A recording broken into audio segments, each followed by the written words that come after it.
The central perception of Gnosticism, no matter how you slice it, is that we don't belong here, that something terrible happened. Sophia, she looked upward toward the higher God and saw him bring forth creation, of which she was the final manifestation. And in her heart, an avarice grew, a wish to create in the same manner as the highest and hidden All-Father. She self-fertilized herself. She did not understand the requisites of creation, and she turned inward into herself, and she brought forth a monstrosity. And when she saw what she had done, that she had brought forth this monstrosity, she flashed through a whole bunch of emotions very quickly. So the entire material universe is seen as the condensed emotional debris of the horror of the 36th Archon upon witnessing her own creation, who is then made God over this universe. Top of the morning, my fellow peasants. How you doing? Haven't even had my first cup of coffee, and I'm waking up ready to dive deep into the rabbit hole. And by the end of this video, absolutely, without a doubt in my mind, I'm going to blow a hole through the fabric of your noodles. Your reality of Final Fantasy XVI is about to significantly shift with what is going to be a face mask ripoff of the identity of the Mother Crystal, or at least what I believe it to be. Because I will caveat this with, there's not going to be spoilers in this. A lot of people, they want to go into 16, as do I, fresh, unspoiled. And this is very much just going to be talking about what I believe to be the influence, the inspiration towards what the setup in 16 is. Because I was very much tussling with the concept of a Mother Crystal, and that Clive Rossfield is unlike any other hero in the sense that he is here to end the crystals, not restore them, not wrestle them from the hands of a nefarious fiend. He's here to destroy them. And it put me in the camp of thinking of, okay, so is the Mother Crystal system inherently evil? Is it itself bad, dark? I've sort of gone down that trajectory, explored it in terms of, a being that wanted power and worship for itself. So it lifted humanity up by gifting it the power of the Archons to fight the other gods so that it could revel in its own narcissism. Be the one and only worshipped being in the world of Valisthea.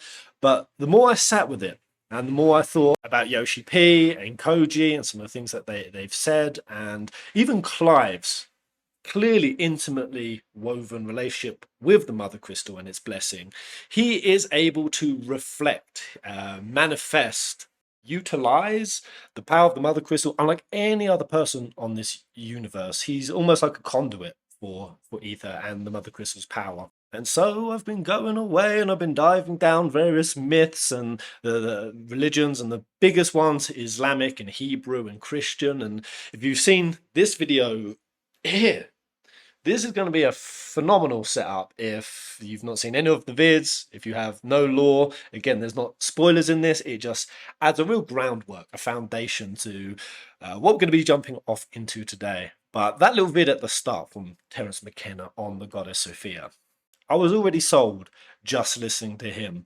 That in Gnosticism, from which Sophia predominantly comes from, it was the first emanation of God. Another word for it in Gnosticism was the Babelo, and he uttered one of the first aeons into existence. Well, see, aeon and archon, these are two different terms in Gnosticism. Of course, we've had aeons in, say, Final Fantasy X, but aeons in this sense, they're manifestations of God. And though Sophia is the 36th, she comes predominantly from the first emanation, which is the Barbelo. And this had several forms in Gnostic cosmogony. Barbelo is often depicted as the supreme female principle, the single passive antecedent of creation in its complete manifold. This figure is also variously referred to as the Mother Father, hinting at an androgyny, or the triple androgynous name, or the eternal aeon. And I just want to pick up there the triple androgynous name.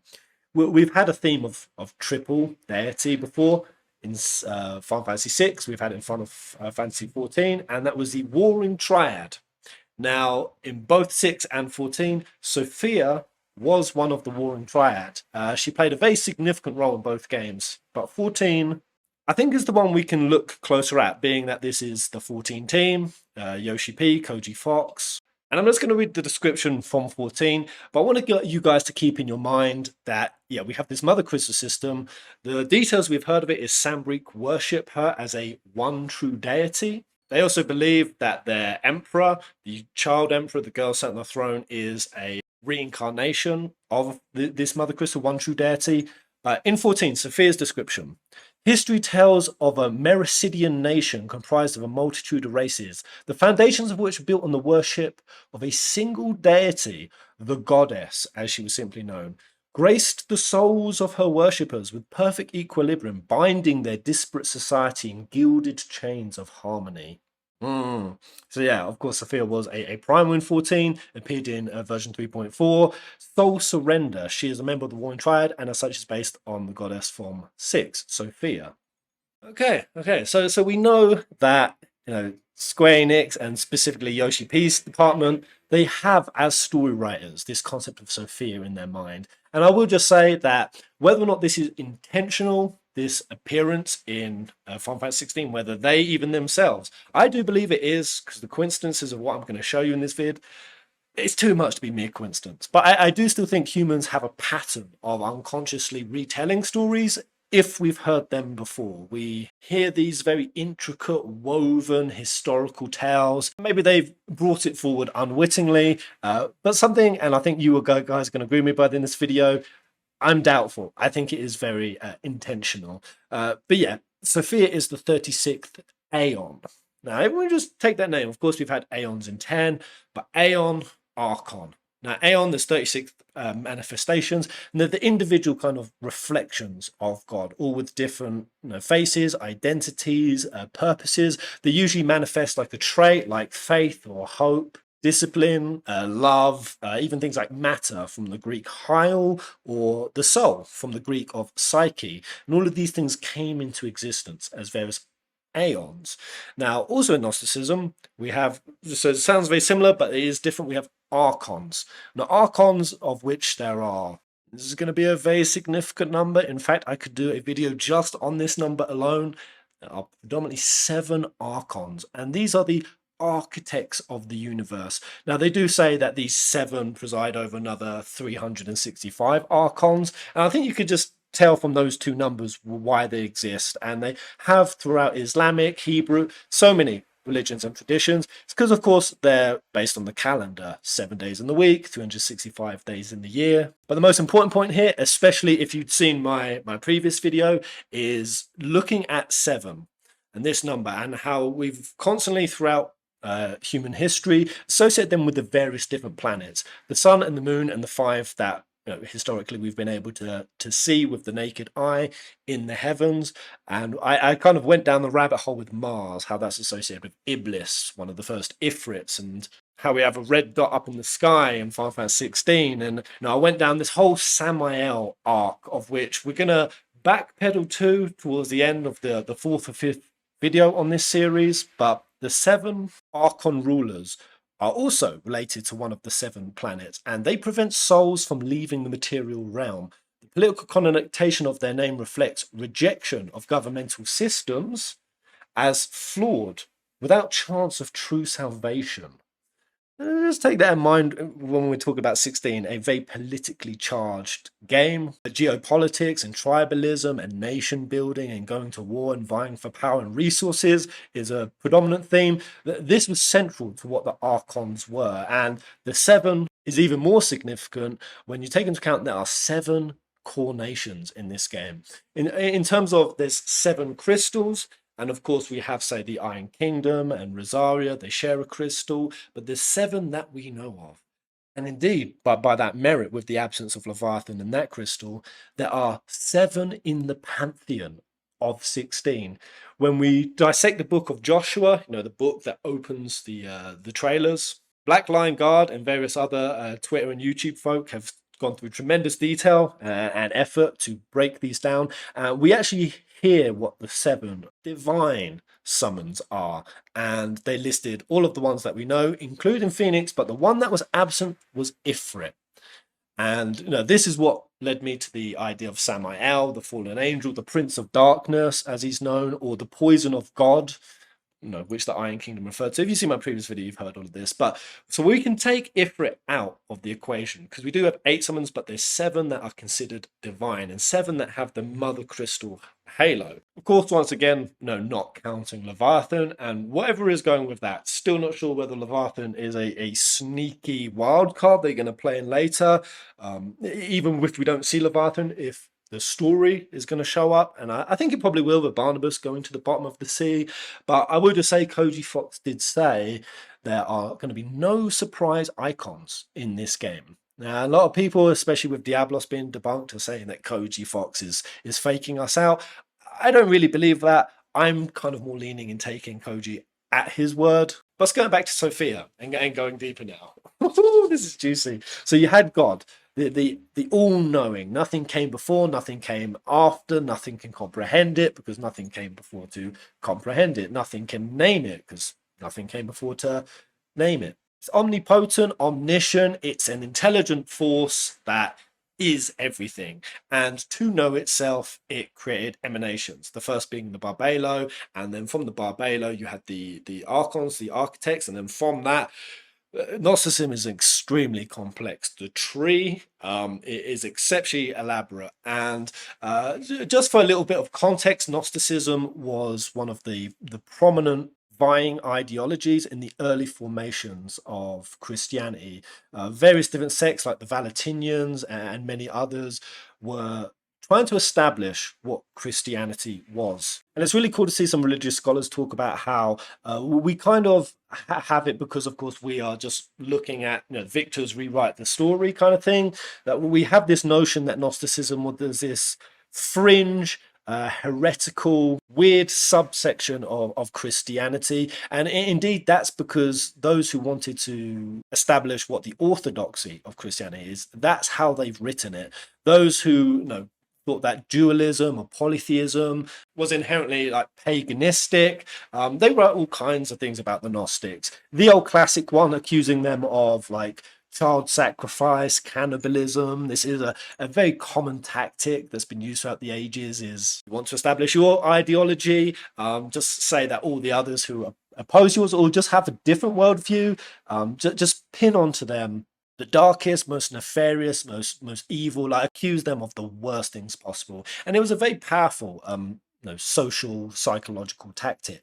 But what was really cool to see is that what was rewritten in Christianity even went against many of the prophets or the saints. Say like the Book of John. There's an entire section called the Secret Book of John, where he very much wrote about these Gnostic ideas. And Gnosticism is exceptionally different in terms of how it views the world. It says that the world we are in is inherently evil. That Sophia, she wanted to create gods of her own, but she didn't understand the father-mother principle fully. And so she tried to create it from herself. And in doing so, like Terence McKenna said, essentially aborted a very dark, very unnatural, very evil aspect of herself into the world. And they believe that the world we live in now, so if you guys can hear traffic in the background, I'm not using my proper mics. And the kind of a radical idea, very different to Christianity and Catholicism as we know it now, is that this world is not a divine one, that this is a prison. We should not be here. The material world is something that is trapping like divinity, souls that should be existing in much higher, more transcendental realms, closer to the one true God, a world spawned from Sophia's darkness and predominantly run by her son, who I'm going to be covering in the next video, because I do think Yaldabaoth, the Old Testament God, Yahweh, who the Gnostics believe was evil. That's why the floods happened, because he wasn't getting proper worship. The pestilence, the wars, the bloodshed, the asking a man to kill his son, all of that really dark, heavy Old Testament stuff, just like the depiction of the Old Testament angels, all of that comes across very evil, and the Gnostics say that's because it's a false god running this world. And that was the significance of Jesus, Yeshua, Joshua. Final Fantasy XVI's Joshua, immortality, the resurrection story, Rosario with the little crosses. Oh my god. I hope I'm flowing this all out succinctly, guys, but there's actually two pretty radical ideas in Gnosticism that Sophia was either one, the bride of Yeshua, of Jesus Christ, that in realizing what she had done, she actually brought down and worked with this divine being, this Son of God, to help bring about, the world's salvation, bring it into a new world. That while it was still a prison, this material world was still a prison, that it gave humanity an ability to lift itself up and find its way back into the realm of the gods. I think they call it the plethora. It's not plethora, the pleroma. That is it. That the pleroma, otherwise known as the fullness of God, that we're able to go back to the divine. It's a symbolic abstraction of our own divine nature, and that by accessing into that, we can transition from the material back into the divine immaterial. That we can escape this flaw, this passion, this sin created by one of the aeons by trying to create gods of our own without the permission of the all-knowing spirit. And just think about the Mother Crystal, if there is a one true deity giving the power of the icons, I said archons, to humanity, that this is what brought about the war of the gods. In Gnosticism, it's Sophia who brings about the instability in the pleroma, in turn bringing about the creation of materiality. And according to Gnostic texts, the crisis occurs because not only trying to create gods of her own, she tries to breach the barrier between herself and the unknowable Bythos, which creates a cataclysmic fall in the pleroma. And Sophia's fear and anguish of losing her life, just as she had lost now at this point the light of the One, causes confusion and a tremendous longing to return to it. And this is what the Gnostics describe as the longing that we have. That's what we're searching for, according to them. And that longing is essentially the divine spark within us, and that exists even in this world that has accidentally come into existence and is run predominantly by the demiurge, Yaldabaoth. Another name for him is the son of chaos. And so what's interesting about this is while the demiurge Yaldabaoth believes that he runs this entire material world, he's kind of been sabotaged by his own mother. While being ignorant of Sophia, she nevertheless manages to infuse the spiritual spark. Another word for this was the pneuma, into Yaldabaoth's creation, essentially working against him. And one of the big texts that was uncovered that gave a lot more context to Sophia was the Pistis Sophia. And it says that Christ is sent from the Godhood in order to bring Sophia back to her fullness. Christ enables her again to see the light, bringing her the knowledge of the Spirit. Christ is sent to earth in the form of a man to give men the gnosis. Gnosis essentially meant wisdom, or like a higher power of knowing and knowledge that the Gnostics believe they had. And that gnosis is needed to rescue ourselves from the physical world and return to the spiritual world. And this is why one of Sophia's names has been known as the Bride of Christ. Some sects of Gnosticism actually believe that Sophia is Jesus, that she basically came in his form to undo what she had done, to basically go against her own son. To which, of course, Yaldabaoth fights and he rebels and sees his own mother, therefore, as a traitor. Not fully in knowing of her, but somewhat in knowing of her. And the reason for this is in the Pistis, there's an entire story of Sophia creating agents to go against her son. Now, and I'm just going to say it straight, I'll cover this more. I think Robed Hooded Guy is Yaldabaoth.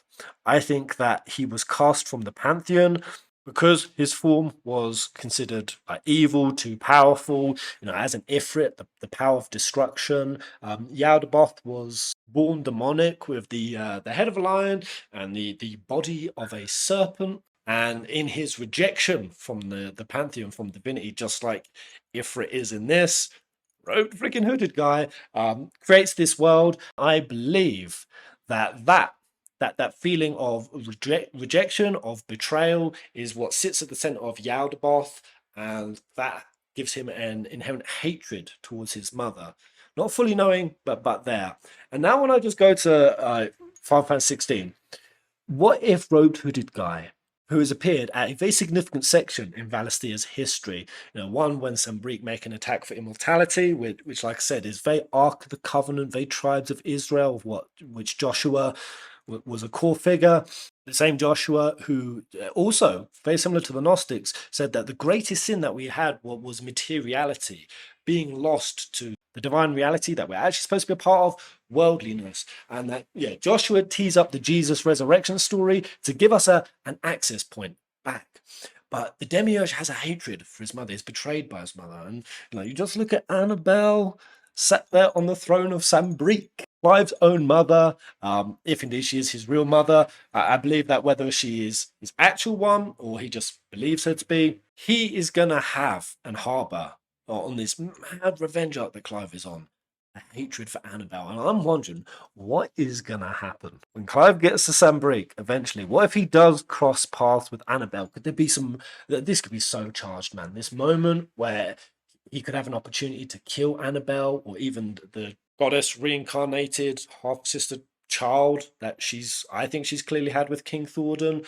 What if Clive has an opportunity to kill these? And that robed, hooded guy, in that revenge, in that anger of which the demiurge has, because, Sophia's fear, her anguish, her regret, her being cast off from the light, these were all feelings that infused into Yaldabaoth, into the demiurge. And I feel like as I was reading all of these different emotions, which is quite a big list, these are all ones that Clive has.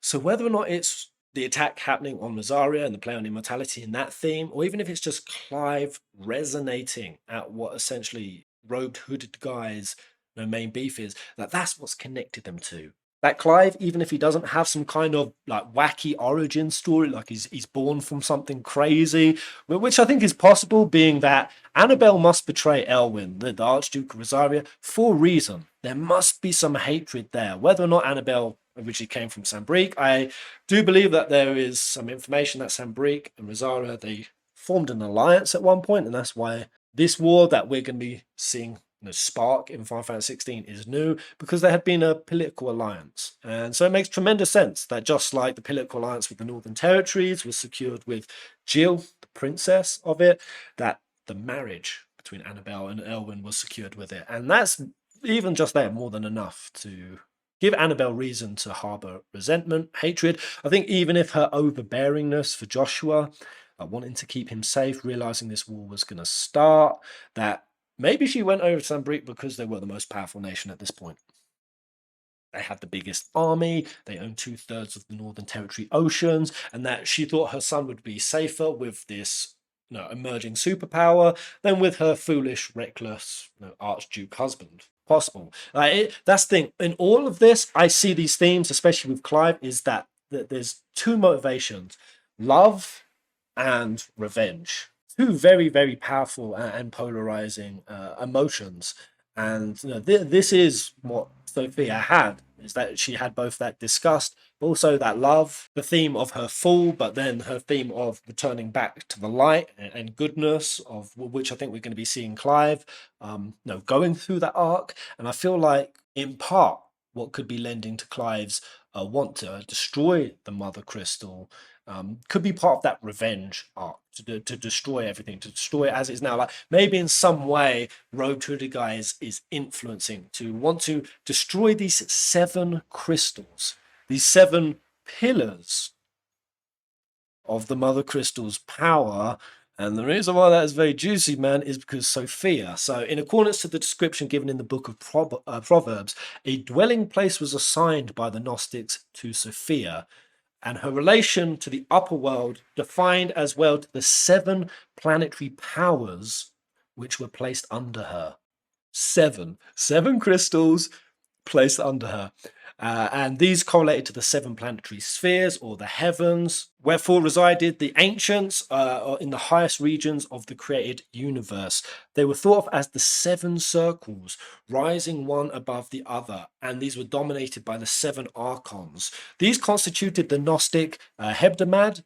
Above the highest of all of them, and overvaulting, was the Ogadode, maybe saying there's some crazy names in here. The Ogadode was the sphere of immutability, which was akin to the spiritual world. And these were all placed under Sophia. And here we go, guys. So Proverbs chapter 9, verse 1. Wisdom hath builded her house. She hath hewn out 7 pillars. Oh, come on. Mere coincidence? Maybe. Let's continue. So Sophia's descent. In reconciling the doctrine of the pneumatic nature of Sophia with the dwelling place assigned to her, according to Proverbs, in the kingdom of the midst, and so outside of the upper realm, there was envisioned a descent of Sophia from her heavenly home, from the pleroma into the void. The void is a concept in Gnosticism. They called it the Canoma. Now, of course, we go to freaking Barnabas. We see him actually coming through the damn void.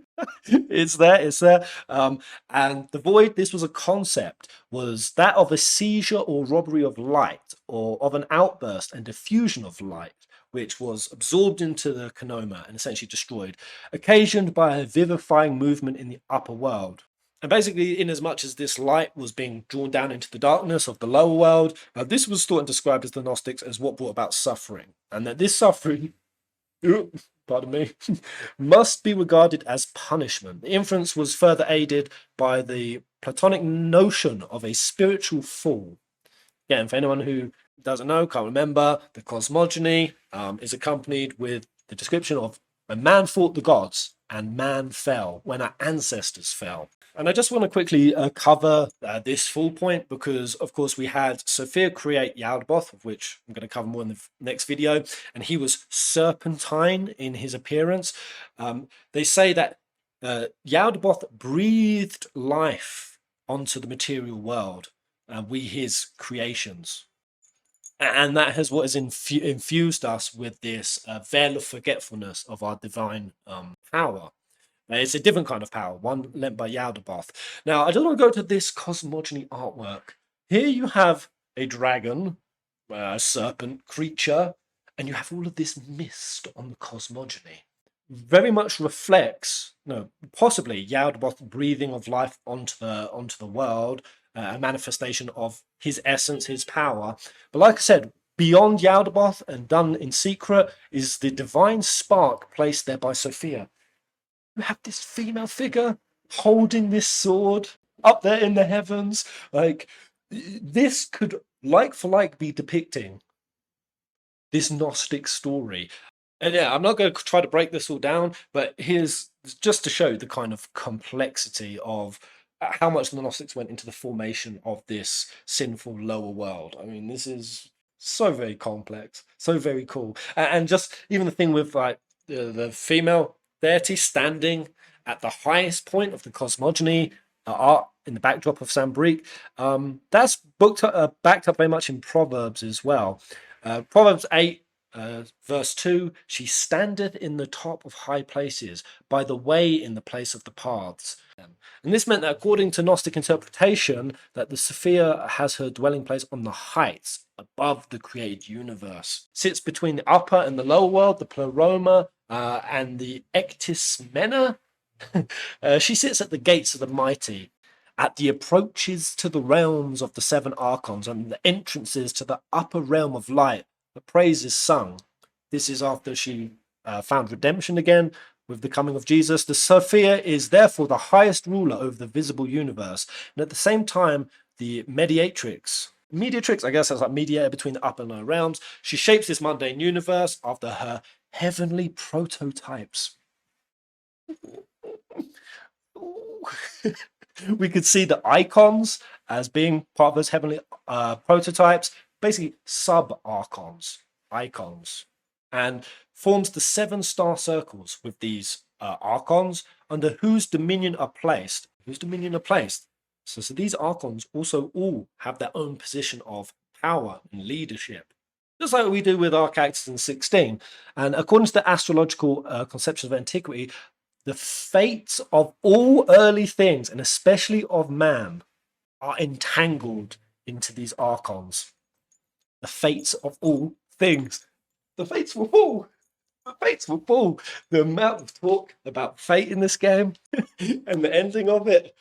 Ooh, ooh. Well, I saw that. That really titillated me. But if you're not sold just yet, let me finish this. As coming from above, she is herself the pneumatic essence, of which all pneumatic souls draw their origin. I'm not going to go too much deeper in this video here. Again, I've got about another 4 vids. I'm just going to do off the back. I'm just going to riff them like this. Let me know if this format has been interesting. But just 2 things to tee you up and tease you for the next video that we're looking down the right avenues. There's a very strong concept of water with Sophia and water becoming corrupted. So in this formation of the high and lower beings, Sophia swims over the waters and sets their hitherto immovable mass in motion, driving them into the abyss and taking herself a bodily form.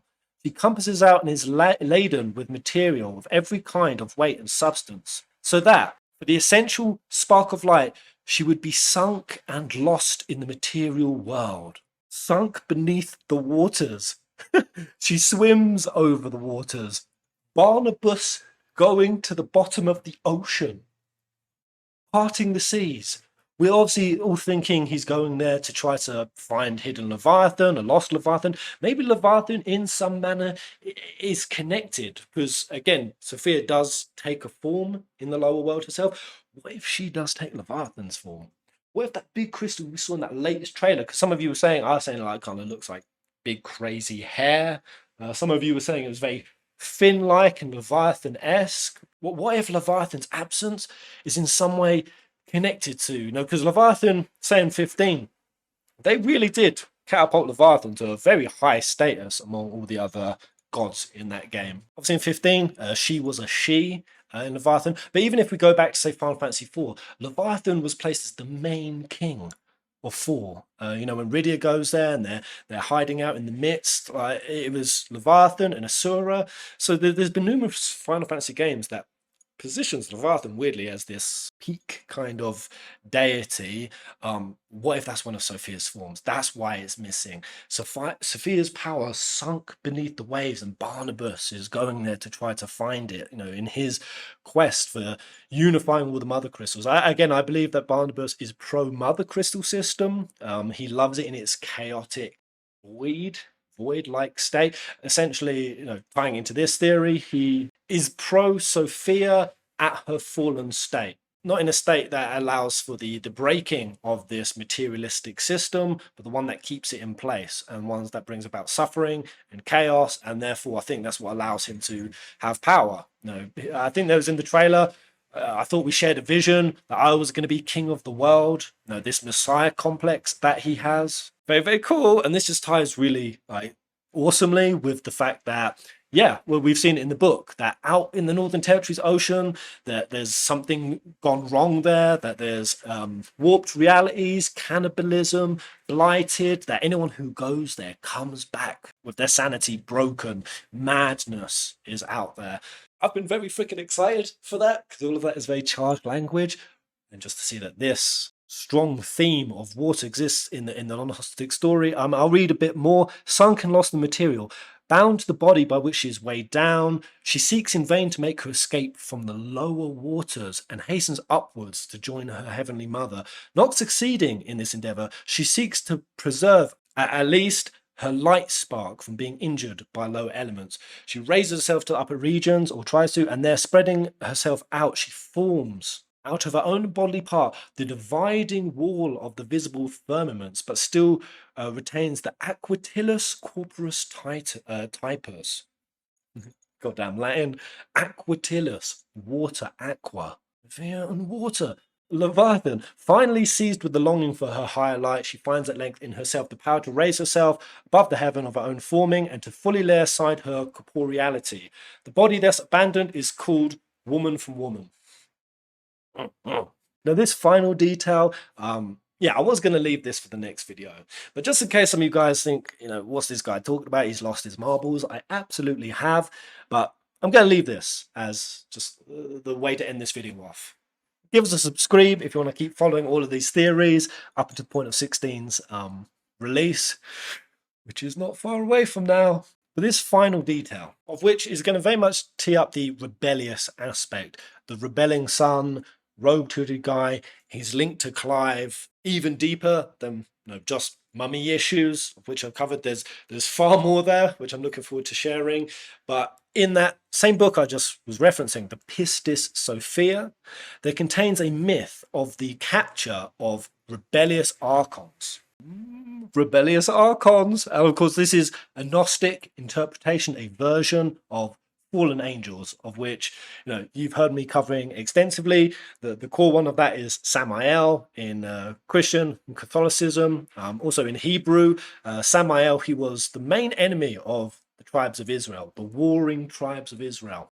Who amongst the tribes? Joshua was the one, I covered in the last video, Joshua the one who unified them. He did it with the leaders and the princes of the tribes of Israel. But Samael was constantly there working against the unification, the same Samael who brought about the fall of man at the Garden of Eden. So he's like the core prince of darkness, son of chaos, the one who brought about the never-ending strife and suffering in humanity. The Islamic version, of course, is Iblis. He's the fallen angel, essentially. They go back and forth on whether or not he's a fallen angel or he's an Ifrit, a demon. I think Robed Hooded Guy is essentially both. It's all amalgamated. Some people misinterpreted me as saying that Clive is going to be this and that Clive is the villain. I don't believe Clive is the villain. Like I said, I think there was at one point an idea for Clive to be the main villain, very much supported by them saying, we were going to have Diablos in the game. There was an idea we were going to have Ifrit turn into a Diablos which is another form of the devil, another form of chaos, a prince of darkness.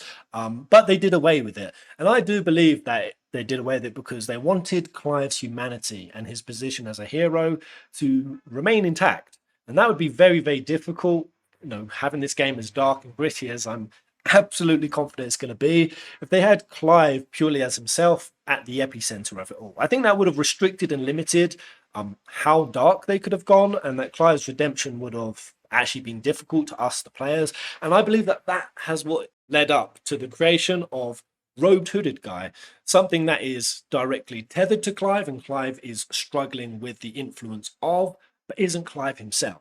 And that's why we have, in my opinion, this is just my speculation, why we have two Ifrits. And I do believe that Ifrit is going to be one of the figures of these numerous fallen emanations of Sophia, of the Mother Crystal system. And quickly before I show you what those 5 rebellious Archons was, because one of these 5 captured rebellious Archons actually appears in 16. But before I do that, I'm going to read the Gnostic thinking as to what creates fallen angels, dark emanations of God. The universe exists because of karma. Even the gods exist in the universe because of karma. When the causal logos initiated its electrical movement at the dawn, nothing was heard but the weeping, pleading, and lamentation of children. At the dawn of Mahamanavantara, definitely butchered that, the gods wept. And the causal logos contains in its divine mind all the karmic causes that originated the existence of the universe. Thus, when the great being began to move upon the face of the waters, there was nothing but weeping and lamentation of gods. Little by little, the uncreated light of the absolute began to withdraw from the gods.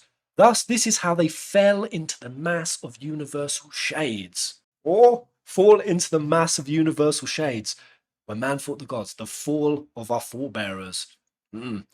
Continuing. Hence, when the great logos that expressed itself as electricity in all that exists, emanate from within itself the logos of the solar systems and the 7 planetary genie. Genie. Now, this is a very loaded word, because what does genie sound like? Jinn. Now, when I saw this, my mind, I was like, no, I'm making this up, I'm making associations, because I've been covering jinn, and Ifrit is a jinn in the Islamic traditions, but there's various other jinns, and like I said, one of them is married kaiju scale creatures of great power that can play one of 2 roles. They can either become leaders of kingdoms, hence the 7 jinn kings story.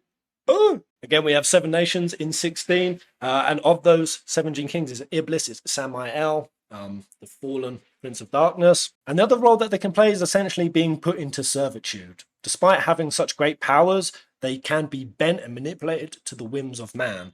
And that's written in the Islamic story. And of course, we have that even in the trailer. Hugo saying, with this much power, you'd think that we would be respected. Or we even had the developers say you'd think they could do whatever they wanted, but they can't.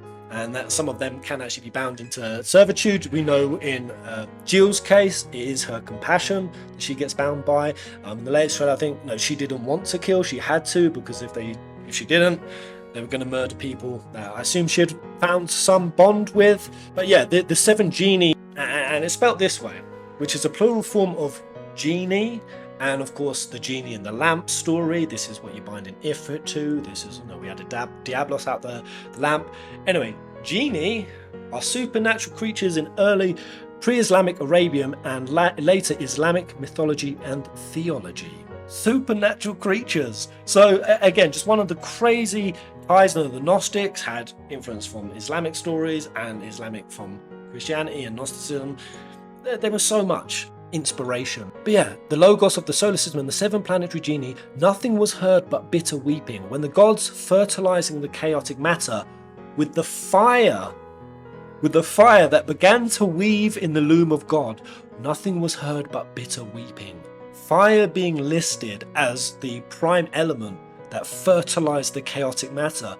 We've got a phoenix, we've got an Ifrit, the split fire icon.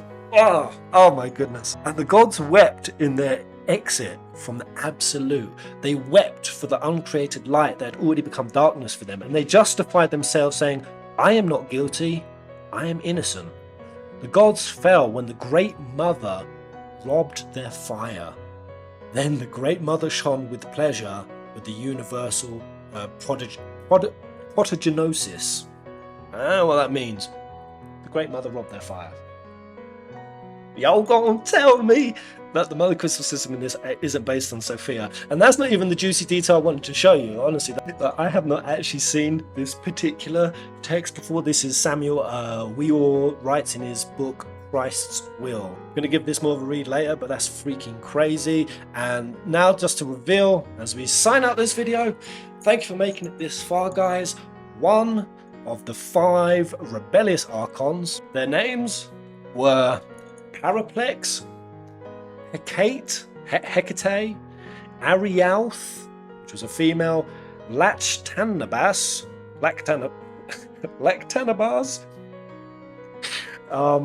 ready for it? Typhon.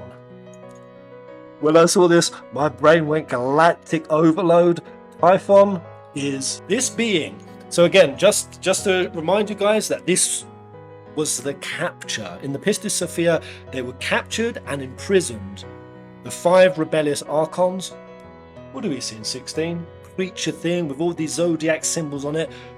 We see that it's chained up. It's chained up in this shot where we see Clive approaching towards it. I mean, look at the scale difference. Him fighting this Typhon being.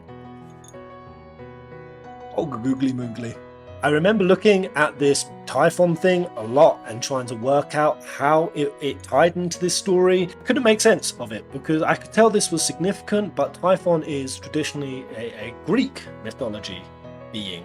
It had no tie that I could discern that weaved into this really elaborate and to me clear story of the fall of man and the redemption of it through Joshua, going from the Old Testament to the New Testament, the creation of the universe by a mother that had made a terrible and dark decision, and then Gnosticism just gave me that bridge and made me utterly convinced that Clive, he is an agent that is both working against but also for the Mother Crystal, for Sophia. Thematically, again, I don't think this is going to be exact. I think Square Enix are going to be taking their own slants, their own twists, their own interpretations of things. They're of course going to take creative liberty, so none of this is exact. But with that structure there, my friends, I think I have more than enough in the next video to talk to you about who wrote Hooded Guy, but specifically also from that, what Clive's role is, because Sophia in the stories also did empower